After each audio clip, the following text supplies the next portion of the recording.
Hello there, Nevada Auto Sales. This is Coach Stephanie with part 2 of your mystery shop.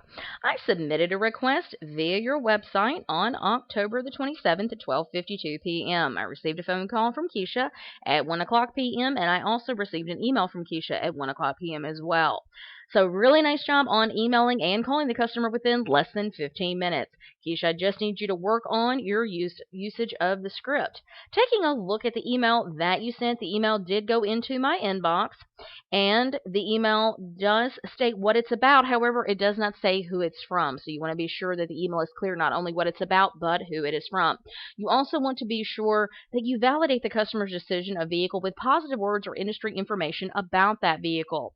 The email is free of spelling and grammatical errors. However, there is not a link anywhere in the email back to Nevada Auto Sales website, and we want to be sure that the customer has a way to go and look at additional vehicles or multi-option price quotes, and has the ability to be able to visit that site easily. So you want to make it easy for the customer and put a link back to the website somewhere in the email.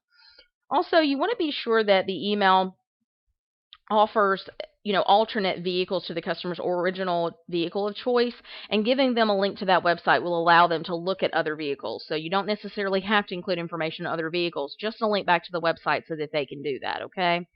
You also want to be sure that you answer any specific questions asked in the lead, and I had asked about the vehicle, and you had the vehicle's Carfax, and you had brought that up in the phone call, but we want to be sure that you address that in the customer's email. Before calling the customer, I do, however, want you to be sure that you reach out to the dealership and get that type of information before you call them so that you are prepared to answer any questions that they may have.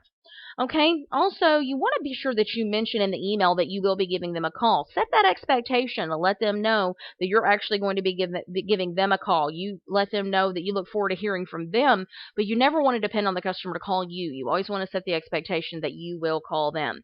You also want to be sure that you give them a value statement about your dealership so that you make the dealership stand apart from the competition. Keep in mind, if they're shopping online, chances are they're looking at multiple dealers, and you want to make sure that you make the dealership stand apart from the competition. Now, you guys do offer the $20 gift card to Walmart. You did, sort of mention that in the email, but you want to give them, if you want to use that as a value statement, I'm okay with that. That if, visit our website and fill out the form, to get this gift card, you can use that, but we need to phrase it in a way that the customer understands, that that's a value to them, that if, they can fill out this form and get a gift card for visiting the dealership, something along those lines.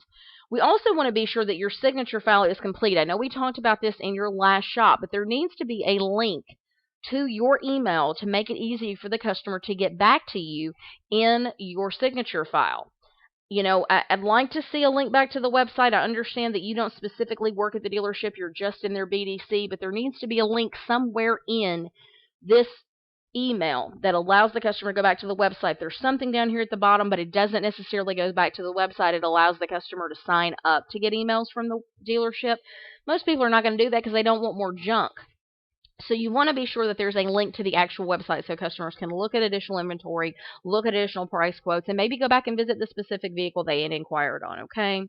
So keep up the hard work and keep practicing, okay? This email, you did send it. I counted this as being the email that you send before speaking to the customer. We really do encourage you to send an email out after you speak to the customer so that you can continue building rapport, and get them information they may not have written down during their phone conversation. This did not count against your score, but it really is something that I would like to see. You want to thank the customer for their time on the phone, confirm next steps, and remind them that, you were going to have somebody follow up with them. Be sure that they have your contact information. You want to give them a value statement about the dealership to make the dealership stand apart from the competition.